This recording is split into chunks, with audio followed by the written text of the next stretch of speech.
The restructured PCMC also secured wider coverage as it enables radio internet streaming through social media platforms.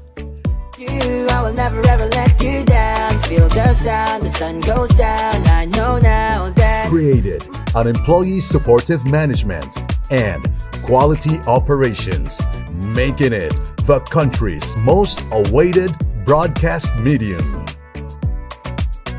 Our vision to cultivate excellence through responsible journalism and becoming community partners are our guiding light to uphold the PCMC values. Sooner, through Adina ang programa nga magpapaangbitin impormasyon may pagisumpay Information and Communications Technology. Ang programa nga magahatag inulagway hiunong han ICT. Ini ang taramdan, the ICT Talk.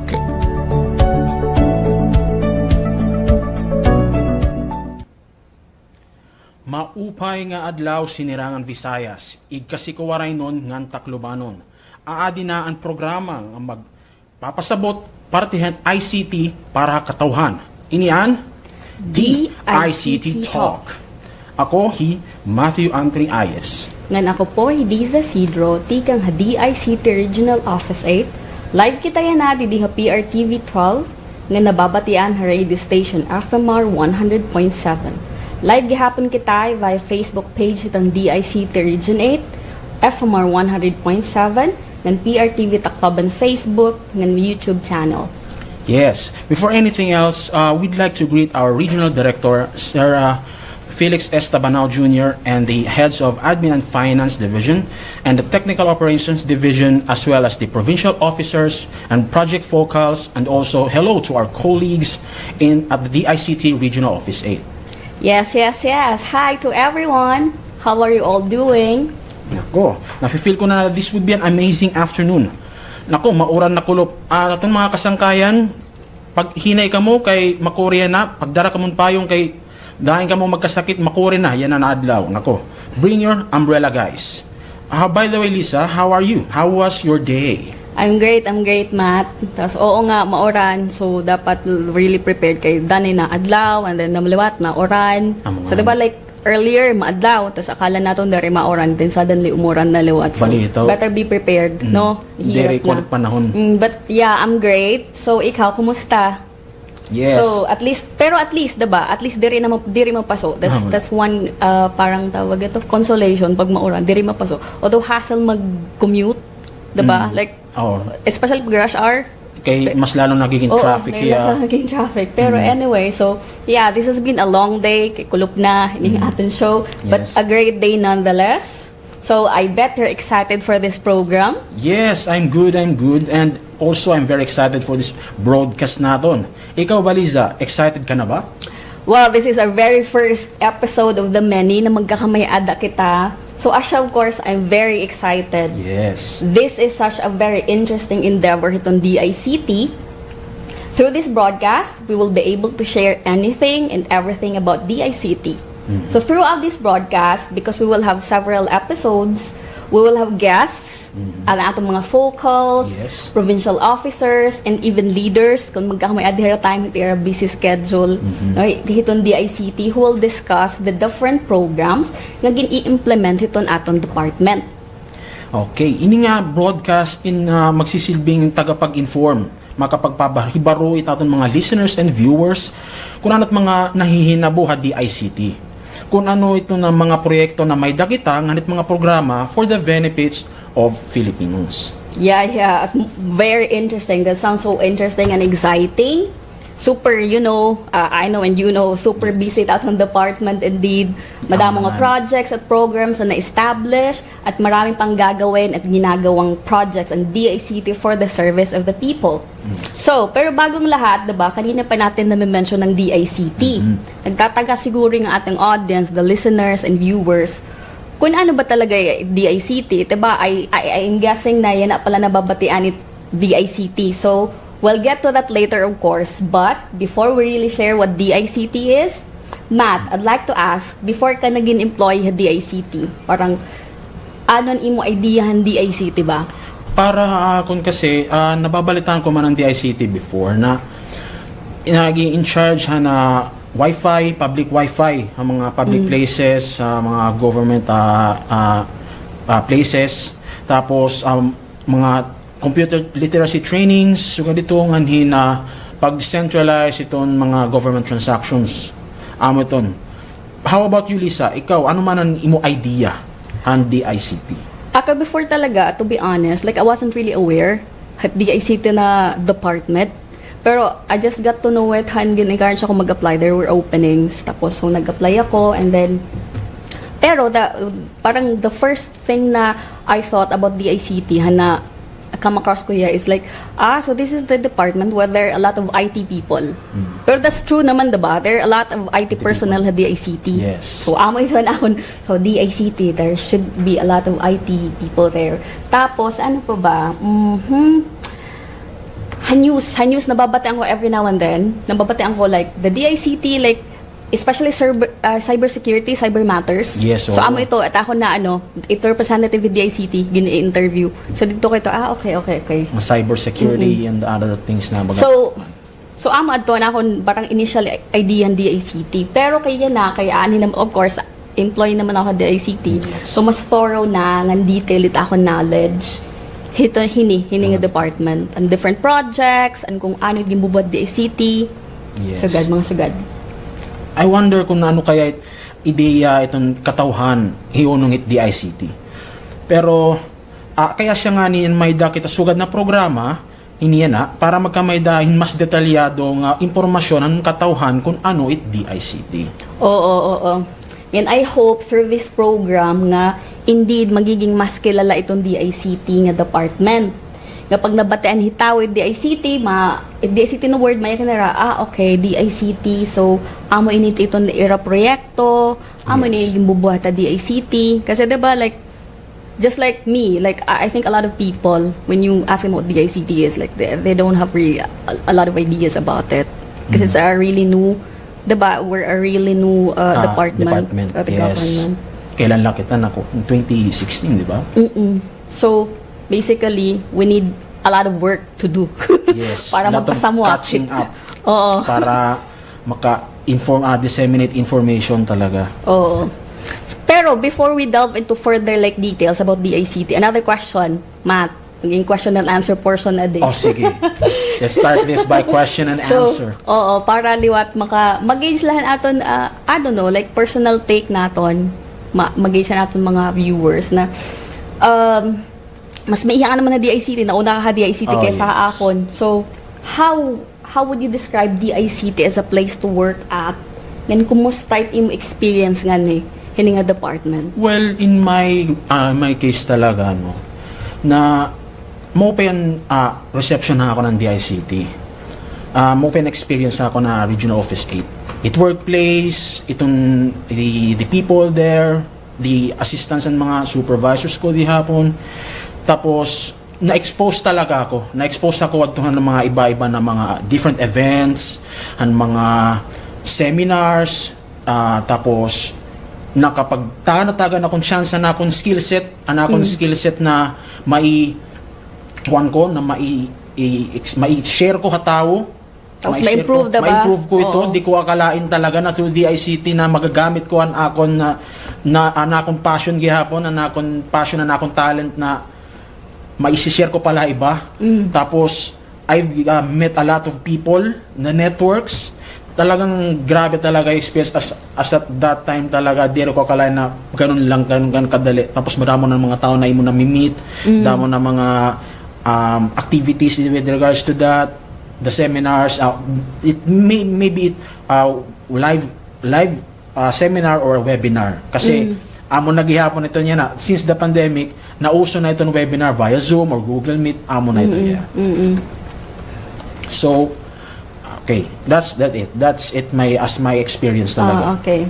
So I agree with you on that. Parang damo talaga ito mo may experience sa DICT, mawawiden ito mo horizon, mo skill set, magi-improve, parang there are things na kasering dari mo kaya, but then, okay, kaya ko pala those things.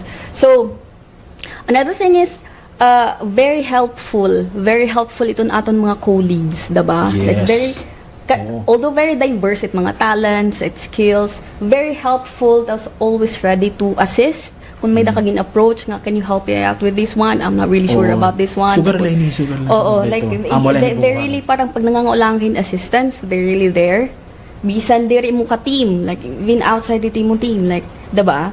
Tapos, it's like, we're one big family, as cheesy that it might sound, but, diba? It's really, so ako, kay bago pala ako ha DICT, pero, I can feel that sense of camaraderie, like I belong despite na bago pala ako. Oo. Diba? Dari nakakailang mag-istorya hit imo supervisor, at akong supervisor to be specific for assistance, tapos parang, okay, we're learning, eto, Yes. parang, hindi rin ka na-intimidate, like, oh my God, what if it would be taken against me na hindi ako maaramhan. Suga magsayo dito, pa ako, magsayo pa ako, ibet ako na ano, pero they're willing to help you out. Tapos Yes. there is room for improvement always. Yes, always. Tas I think it's a really good thing para hiton usa na organization. Ito na sense na you are able to learn and grow kasi the environment caters to it. Diba? In-enable hit imo environment. It's sugad na set up. So that's one thing I really appreciate the ICT. Yes. Like, even though medyo new pala ako, but diba? It's really great. Burublig kita dito, Oo. di ba? In terms of events, Oo. iba-iba na department, pasa-pasa dito. Sige, kung ano atong Oo, may kulang manpower, we need help Yes, here. oo, so Diba? dito, Oo, that's grabe yung really- support and a place of help, parang ganun. Oo. Di ba?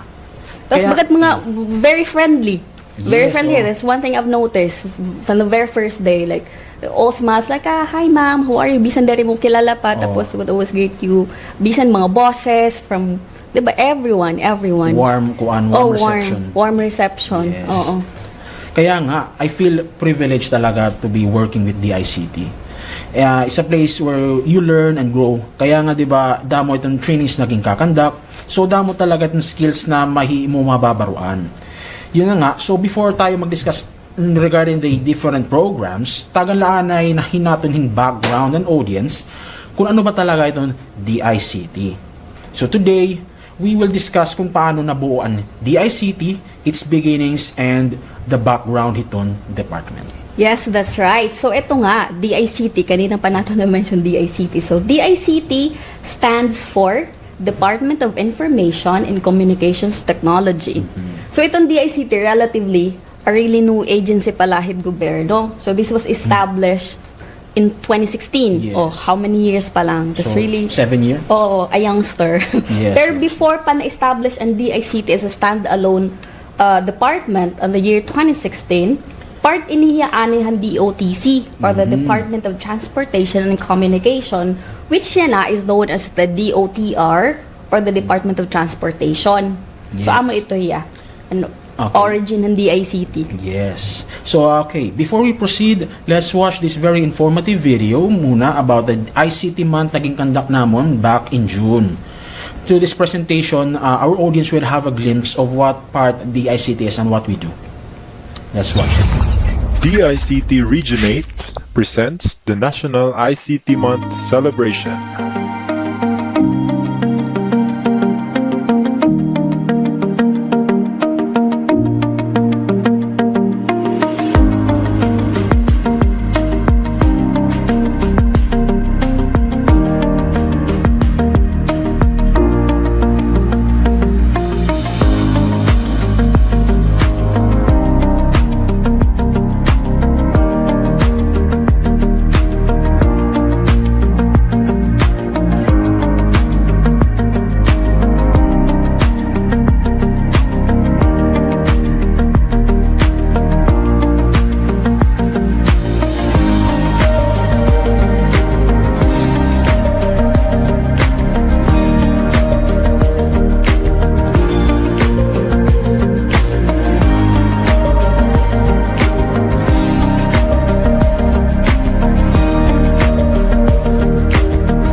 Once again, thank you for gracing these events with your presence. Let us embark on our journey of digital transformation together. Ladies and gentlemen, let us all welcome Honorable Councilor Christopher L. Esperas. We trust that these ICT projects, commissioned and executed by our governments, will not only be maintained but sustainable in the long term as well. Thank you, and God bless us all.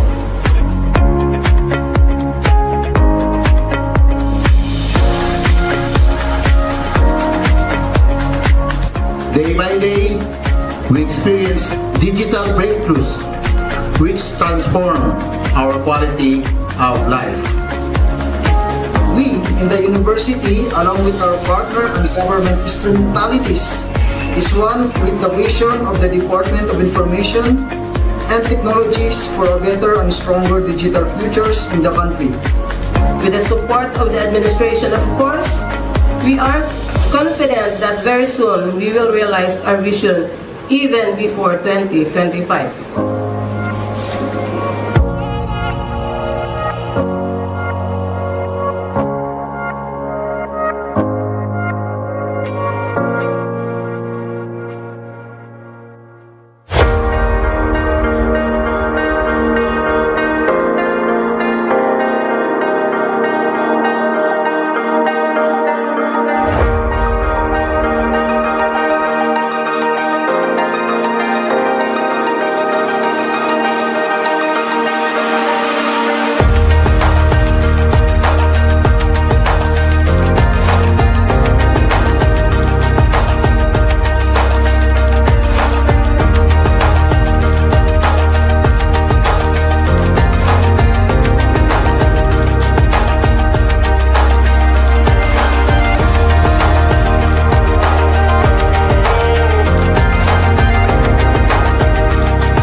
So that was the ICT month celebration last June. There were a lot of activities. It was a very busy month for the ICT. Well, Yes. the whole year round is busy, but it was especially busy during that month, right? Oo. But although waray pa ako one day.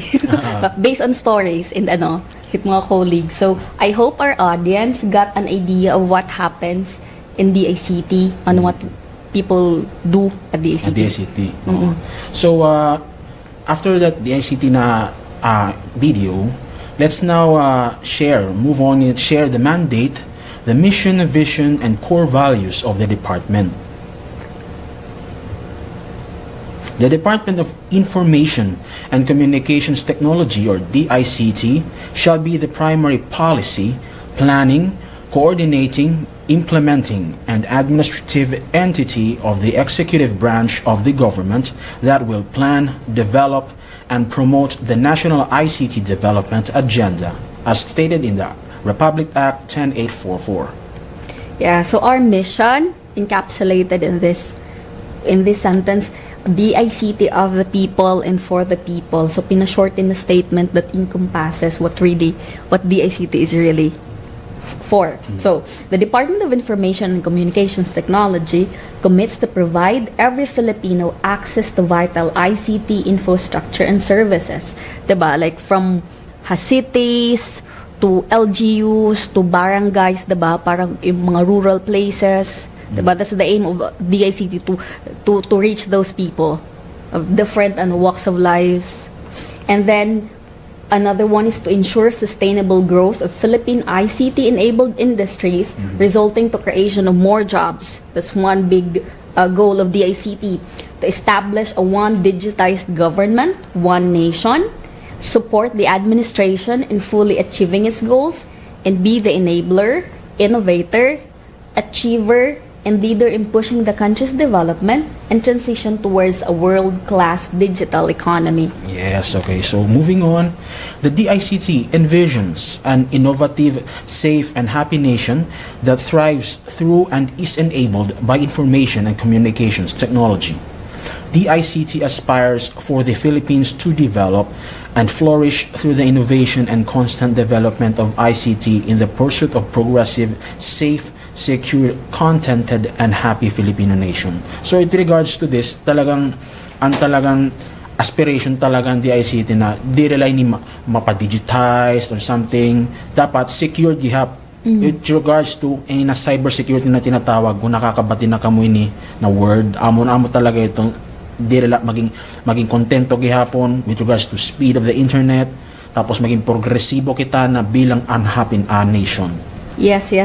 And that, the core values of DICT, D stands for dignity, I, integrity, C, competency and compassion, T, transparency. So these values are necessary to fulfill the mandate of DICT, diba? As a government worker and as an employee, we have to embody these values para we could fully and effectively carry out our mandate, diba? So even before, I think even outside the work, parang it's really imperative that you have these values. Diba, dignity. We should live by the word talaga. Integrity, of course, diba? Not just at work, but even outside work. These are really like core values that we need to include in our lives. Not just the DICT, but also in our life. In our discipline dapat ihapon talaga. Pero those are the core values that parang nagiging foundation hit DICT, like how we act, how we function, diba? How we do our work for the service of the people. So moving on, the DICT has 3 attached agencies. These are the National Telecommunications Commission. So NTC is primarily responsible for the regulation and quasi-judicial functions relative to the supervision, adjudication, and control of the country's radio communications, telecommunications, and broadcast, including cable television or CATV facilities and services. So, with regards to sa NTC, amo niya nagre-regulate itong mga radio frequencies and the gihapon itong mga IP radios, TV, television, so mga broadcasting amo gihapon niya in-regulate. Moving on, the National Privacy Commission is an independent body created under Republic Act 10173 or the Data Privacy Act of 2012, mandated to administer and implement the provisions of the Act, and to monitor and ensure the compliance of the country with international standards for data protection. And next is the Cybercrime Investigation and Coordinating Center, or the CICC, which formulate a national cybersecurity plan and extend immediate assistance for the suppression of real-time commission. of cybercrime offenses through a Computer Emergency Response Team, or the CERT. Yeah, so the ICT has 15 regional offices plus the central office, of course, in Luzon, and these are parang in place, of course, to be able to ensure that the various programs and services of the department are implemented and delivered all over the country. Not just sa Luzon, di ba? Dapat maano liwat ha, Visayas, and then Mindanao, of course. Kung ano man project na implement sa Luzon, may implement gyapon na Visayas, and then just like any other department at gobyerno, di ba? It should cover the whole Philippines, the whole country. No, parang inclusive here. Inclusive. Yeah. So, here in the Eastern Visayas region, we have the DICT Regional Office 8 located at DICT Building, Mabini Street, Port Area, Tacloban City, Leyte. So, para aton mga viewers, aton mga magkiritang nga mamarati, itong DICT is added to niya with mantika to magsaysay, tapos ito na Mabini Street. Itong post office, narong ba ito niya itong likod it save more. Pag dinerecho mo ito niya na karsada nga ito, makikita na ito niya DICT Regional Office 8. Add to. It likod post office. So, Matt, adto na-discuss na natin ano ba meaning ang DICT, o Department of Information Communications Technology. Na-discuss na natin ang mission, and then ang vision, as well as the core values, and pamanyanit ato nagdi-discuss. So, yes, Lisa, we've got an exciting and informative hour ahead as we delve into the topic that plays a pivotal role in shaping our digital landscape. Damot ato na pag mga rawan nga mga impormasyon yan ang atak na. Kay pagdidiskusyon na natin ano sa mga departamento nga napipave way for DICT development hit aton nasyon. Yes. Today we have a special focus on a legislative milestone that has shaped the landscape of information and communications in our country. That's right. We're diving into the Republic Act 10844, which established the Department of Information and Communications Technology, or the DICT, of the people for the people. Yes, but before that, we have another, before we proceed in getting to know more about DICT, we'll have another short video from one of the ICT's projects. But in a way, this is getting to know the ICT as well, because it is one of the projects of the ICT. GEX, which is the Government Emergency Communication System. So this is a very informative presentation. I hope you enjoy this one, our listeners and our audience. Yes. So stay tuned, and we'll be back after the break.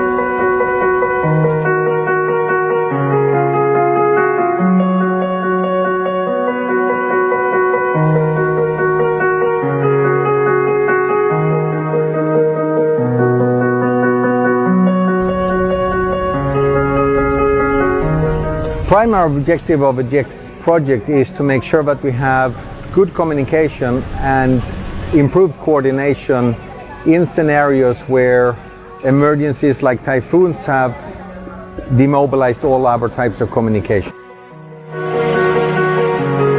When you enhance the possibility of information and communication, as this project of WFP, you have units of information and communication that are placed in areas where we need to save lives and to protect livelihood. This is fundamental.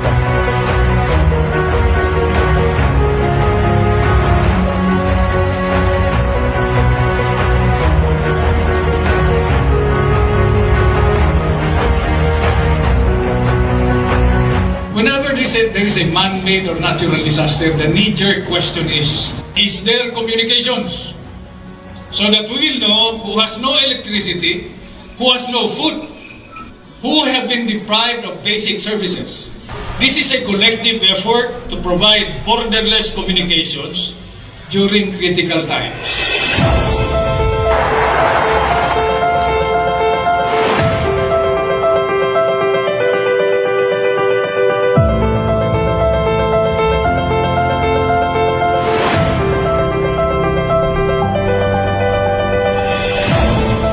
I'm here in Tacloban City. 8 years ago, Typhoon Haiyan devastated the city and devastated lives of so many people forever. It's a grim reminder of how climate change and climate crises can happen in just a second, and the need to be more prepared than ever.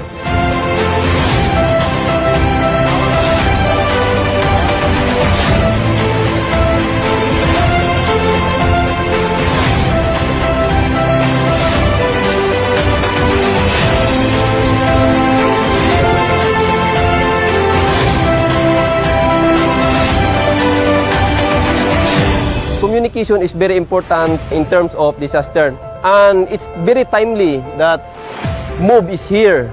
It will help sa PNP to expand its coverage to interconnect with the other agencies.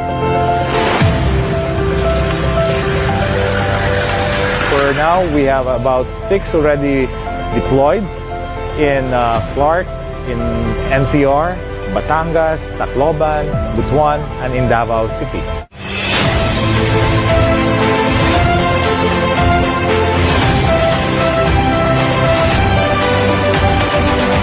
So this kind of partnership is one that we would like to replicate. We would like to create more of these sets, and we would like to help the government in other ways to help have better emergency response.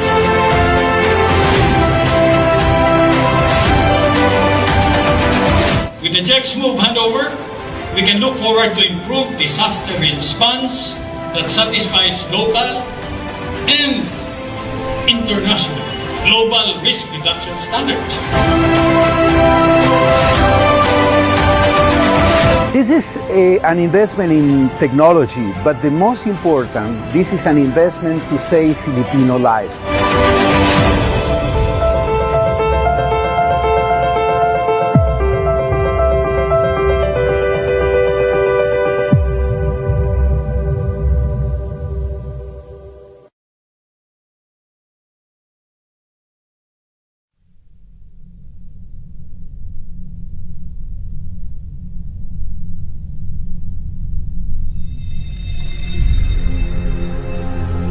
In the aftermath of a disaster, infrastructures may be partially damaged or completely inoperable, causing mass outage of electricity and vital communications facilities. DICT committed to implement the GEX project to assist on such demanding times with the deployment of GEX Mobile Operations Vehicle of Emergency or MOVE in the affected communities. The GEX MOVE Hub is established first in the nearest safe zone from the incident site to provide connectivity to government offices and responders. The MOVE Hub can use an array of technologies to provide immediate telecommunications for the facility. This asset can now be used to assist in the delivery of vital government services in disaster-stricken areas. The GEX MOVE dispatch can now be sent to Ground Zero, extending the reach of the hub.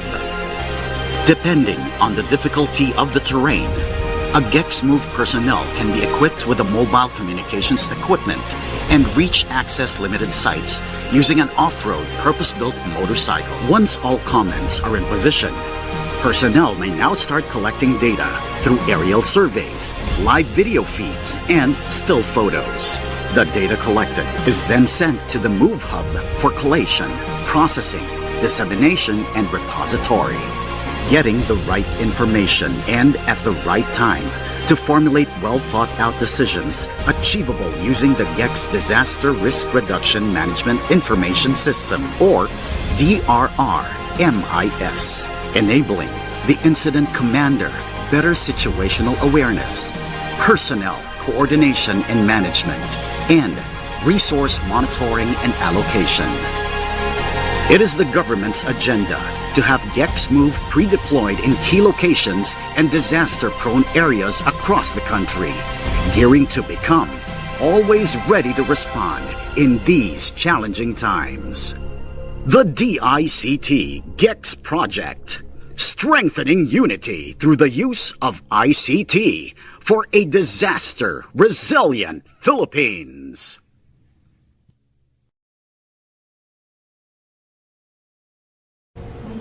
Coming back from our short break, so nagbabalik kita. As we've mentioned, we're going to dive into the Republic Act 10844, which established the DICT. But again, before we proceed, to our discussion, we would like to give credits and shout out to our esteemed leaders who have been instrumental in driving the department towards greater heights. Shout out to our Regional Director, Director Felix Estabanao Jr. Shout out to our Officer in charge of Admin and Finance Division, Sir Hector A. Lumagbas, and to our Officer in charge to our Technical Operations Division, Miss Marian C. Gosoko. And shout out to our viewers sa Facebook and YouTube. Great. Shout out to everyone tuning in with us here live. Hello, everyone. Going back to the Republic Act 10844, this states this government agency is the forefront of transforming our nation into a digital powerhouse. So let's start by understanding the background of Republic Act 10844. This was signed into law on May 23, 2016. It's a crucial piece of legislation that created the DICT, essentially. It's set the stage for a more organized and focused approach to our nation's digital development. Absolutely, Matt. The law outlines the DICT's role as the lead agency in planning, developing, and promoting the country's information and communications technology sector. It's interesting to note how the Republic Act 10844 emphasizes the importance of securing cyberspace, promoting e-government services, and fostering ICT literacy and innovation. Yes, and let's not forget the impact on the ground, diba? Like, as much as we discuss like these big ideas about development, like innovations, at the end of the day, it has to reach the grassroots level, diba? You have to translate it into how ordinary people can benefit from those, diba? So that's the role of the DICT, to bridge that gap. Like, everybody gets to be included, to be involved. Yes. So Republic Act 10844 provided a clear legal framework for the DICT, empowering it to lead the charge in harnessing the benefits of information and communications technology for the progress of our nation. It has set the stage for a more connected, innovative, and digitally inclusive Philippines. Yes, and DICT has also been instrumental in streamlining government processes, diba? As what we mentioned earlier, through the use of technology, enhancing cybersecurity measures, which is very vital, especially now, diba? Like, very digitalized na everything. Like, you have to be safe. You have parang your information online, your transactions, diba? Like, we have to have measures to safeguard our information. Tapos, pumapasok dyan itong mga cyber hygiene, itong information dissemination with regards to data privacy, para maprotektahan talaga itong mga information talaga.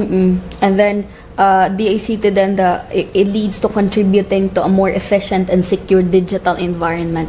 Kasi diba, as much as we'd like to develop, to innovate, we have to take into consideration the security, diba? Our security, not just our data, because it could compromise not just your data but your personal, diba? Yes. Like there are a lot of cases na ransomware, those and things, malware attacks. Oo, nadadivulge mo information, hack. So we have to have to have measures in place to prevent those from happening or to combat the dangers, kumbaga. Yes. Kahit mas lalong nagiging digital kalibutan. Amo nga ni. So we have to cope up talaga. And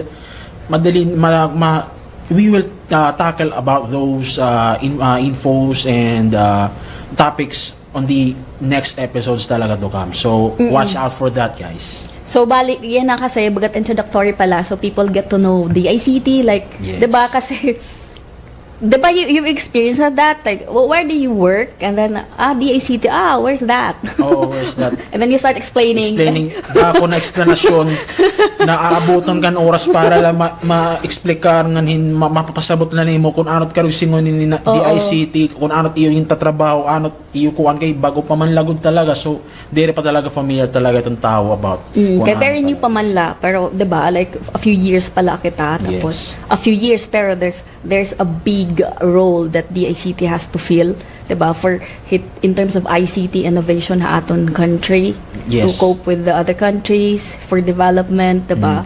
And there are a lot of projects we will discuss later on in our subsequent episode. We will have guests, Yes. focals, diba, hopefully even our leaders to discuss on those projects, tapos what they've done, what they're still doing, diba, future plans and all. Tapos amo gihapon itong gihapon dida na nasulod itong mga trainings, tapos events, seminars na unti-unti na nasasabot itong mga tao itong, especially may dagihapon kami sa example na itong mga students, mga indigent people, mga senior citizens with regards to computer literacy. So itong nila gin-explain ito namon na nabubuhat itong kung ano itong nahanabo itong nila na event. Kasi ginkakandak talaga ito ng DICT. As we go through it aton mga episodes, mas makikilala hit mga hit katawhan hit aton audience kung ano-anong mga programa, diba, ibalay parang free wifi and those things, parang madidiscuss naton. Hopefully, yun nga, we're looking forward hit aton mga guests, diba? Para kay it very knowledgeable hiton nga mga projects. They'd be able to explain them like very clearly, tapos mas may intindihan hit ano. So we're looking forward to those guestings. So indeed, Matt, as we wrap up our discussion on our Public Act 10844, we want to express how this legislation has been a catalyst for positive change, laying the foundation for a digitally empowered future. Yes, that's right, Lisa. So, with regards to that, damo talaga it atong na mangrawan about 10844. Pero that would be the summary of what that Republic Act 10844 is. So, before we get on the other topics, we will be back after a short break. DICT Region 8 presents the National ICT Month celebration.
Once again, thank you for gracing these events with your presence. Let us embark on our journey of digital transformation together. Ladies and gentlemen, let us all welcome Honorable Councilor Christopher L. Esperas. We trust that these ICT projects, commissioned and executed by our governments, will not only be maintained but sustainable in the long term as well. Thank you, and God bless us all.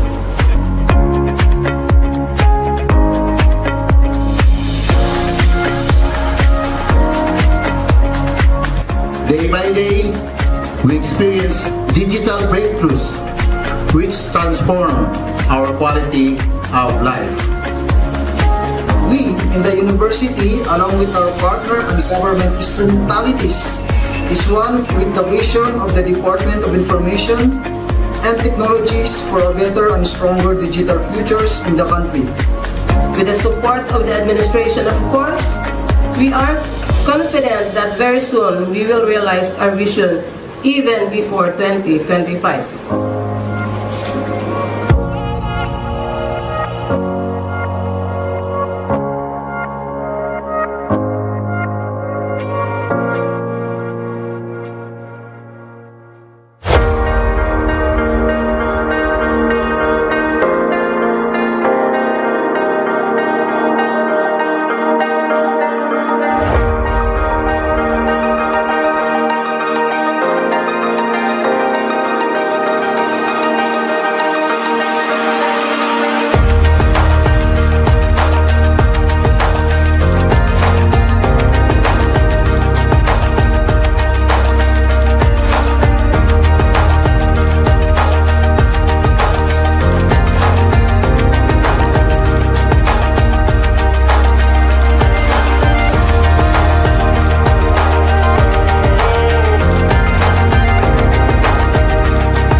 Coming back from our short break, of course, we will not miss the big events related to ICT. Given that this agency was just recently implemented, for sure a lot may not have that much of an idea with regards to the ICT, diba? As we mentioned earlier, a lot of people still don't recognize kung ano the ICT. So, but we're here, that's why we have this kind of program para slowly but surely babatan it mga tao ko na, okay, that's the ICT, that's what I do. Tapos maram nihirayan ako na hind out on office, just Sugurin nyo kami, hindi joke lang balita. Kuhan lang kayo doon, just visit bisita us. kayo kung may ka mo mga concerns with regards to kung ano diyo sa para SIM card registration, bangin kuan pa para mabuligan namo kamo dito on other concerns gihapon with regards to or ICT. la, karegal niyo mag-visit. O pa, gusto lang niya bumisita dito, magpasyada la kung ano di ICT, check na niyo kami. Okay. So Matt, diba, since we have already talked about the establishment of the DICT through RA 10844, we're going to showcase naman the big events we had this year in relation to ICT. Yes, that's right. This is in order for them to get to know kung ano talaga about us, the DICT. Well, the big first event we had this year is the ICT Month 2023. The ICT Month has been celebrated during the month of June since the year 2008. This is in accordance to Proclamation number 1521, series of 2008, which declares the month of June 2008 and every year thereafter as the National Information and Communications Technology, or the ICT Month. Yeah, so the objective of the commemorative event is to recognize the contributions of ICT as a major sector for economic growth towards implementing a national ICT program that shall optimize the utilization of ICT. Wow, indeed. A lot had happened during that month. It was such a great opportunity to be part of that event, to commemorate the contributions of ICT to our economic growth. Yeah, I just wanna ask you that because you were here na, diba, in June? Because I wasn't part of the ICT yet at that time. So how was it? Must have been so busy. What's the experience? Yes, burublig talaga kami at during that time. Kay, diba, as you have watched the video, we watched the video na ICT month and June ang start. So dito anay kami Elswad to Tacloban so to discuss the to present the ICT month.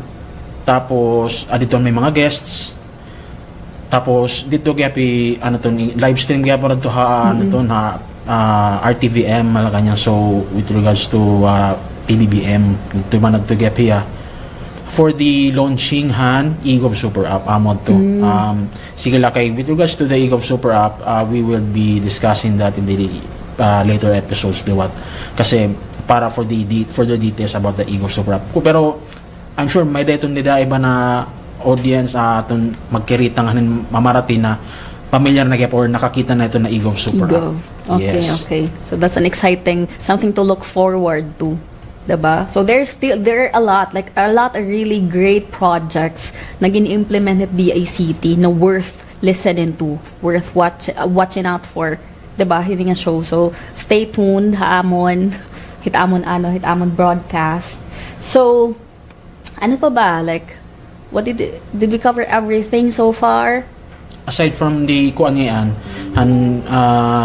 the ICT month and culminating activity liwat, dito lawat at nagkamay dahin parang job fair gihapon na nibagyan ng mga agencies kumadto na parang collaboration kasi ito talaga siya.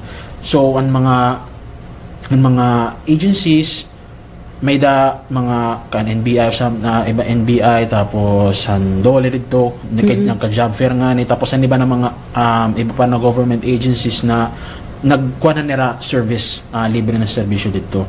Tapos ang mga stakeholders gihapon na mga sponsors dito gihapon na nagpresent na nila mga products and services, nag-explain nila dito. Tapos ang mga LGU may dito awarding and for Tech for ELAD na mga equipments and other stuff. Tapos and awarding on the second day is the awarding of the kanan IBPL sadto ang mga LGU.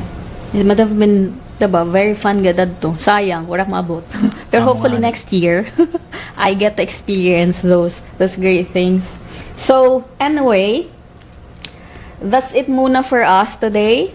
Yes. Diba? So, we talked about, so far, yeah, we got everything covered. So, next time na lang mga projects and all other details about the ICT. Okay, so, please tune in next time. So, sa garon talaanay, atong audience, thank you very much for tuning in with us with the ICT. So, catch us on our next episode tomorrow, the same time, 4:30 through PRTV 12, FMR 100.7 and Facebook page of the ICT Originate, and PRTV Tacloban Facebook page and YouTube channel. And any parting words, Matt? Like, would like to add anything? Well, how was it? How was it? Okay, first air episode. So, at least nakakuha kita, diba? Ayos naman na natin experience today. Yes. Yes. Looking forward to our next episodes. I hope you're looking forward to atong mga listeners and viewers. Shout out again to those watching from Facebook. May mga shoutouts, mga shoutouts kita. Our colleagues, hi. Our colleagues. Hi to everyone. Patient ride natin kanina. You know you are. Tapos nag-drive atang ina. Yes. Hi Hello. from us. So yeah, that's it. So see you tomorrow. Take care everyone. Keep safe and God bless.